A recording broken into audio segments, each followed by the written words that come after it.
नमस्कार, देख रहे हैं आप सिटी पोस्ट लाइव और मैं हूं आपके साथ पूजा शर्मा। बिहार के एनडीए की सीट शेयरिंग की घोषणा कर दी गई है। बता दें आपको कि बीजेपी के खाते में 17 सीट गई है, तो वही जेडीयू के खाते में 16 सीट गई है। एक सीट कम गई है जेडीयू के पास। तो वही जीतन राम मांझी की पार्टी को भी एक सीट मिली है, उपेंद्र कुशवाहा को एक सीट मिली है। तो वही चिराग पासवान की पार्टी, लोक जनशक्ति पार्टी, रामविलास की पार्टी की करें तो 5 सीट मिली है। लेकिन सबसे बड़ा झटका लगा है पशुपति पारस को। बता दें आपको कि पशुपति पारस को एक भी सीट नहीं मिली है। जी हां, सीट शेयरिंग हो गई, लेकिन पशुपति पारस को एक भी सीट नहीं मिली है।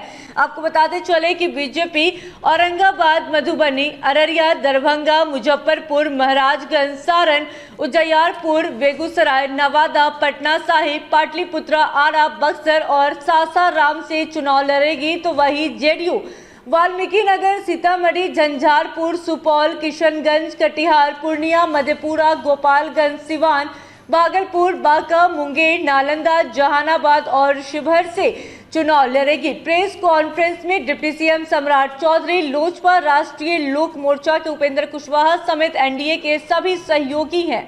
बता दें आपको कि लोजपा आर के प्रदेश अध्यक्ष राजू तिवारी ने भी प्रेस कॉन्फ्रेंस में कहा कि हमें 5 सीटें मिली है। तो वही जेडीयू के संजय झा ने कहा कि सारा अलायंस फिक्स हो गया है, दूसरे सीट में कोई फाइनल बात हो पाई है। 2019 में जब हम लोग लड़ रहे थे तो किसी भी सीट में 2 लाख से कम की मार्जिन नहीं थी। अभी भी कुछ वन वे है, कुछ कहीं कुछ है पैच, अभी भी सब कुछ वन वे है, कहीं कुछ है ही नहीं। डबल इंजन की सरकार में बिहार में बड़ा काम होगा। आने वाले चुनाव में बिहार 40 में 40 सीटें एनडीए जीतेगी। तो वही बता दें आपको कि बिहार में बीजेपी 17, जेडीयू 16, लोजपा आर 5 सीटों पर लड़ेगी। तो वही उपेंद्र कुशवाहा और मांझी की पार्टी को एक एक सीट देने का निर्णय लिया गया है। बिहार में लोकसभा की 40 लोकसभा सीटों पर 7 चरणों में चुनाव होगा। पिछली बार 7 चरणों में ही वोटिंग हुई थी, इस बार सिर्फ तारीखें बदली गई है। हर फेज की सीटें वही है। 4 जून को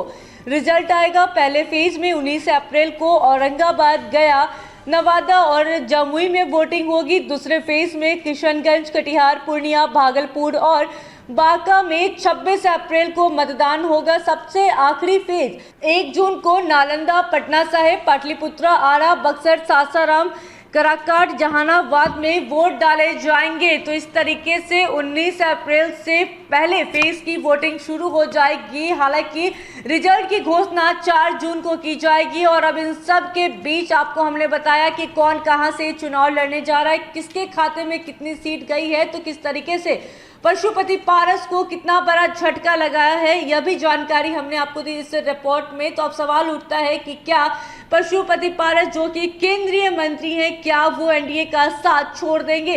हालांकि संभावना यह भी जताई जा रही है कि शाम होते होते एनडीए से पशुपति पारस अलग हो जाएंगे। तो क्या होता है, यह देखने वाली बात होगी। फिलहाल इस पूरे खबर पर आपकी क्या राय है?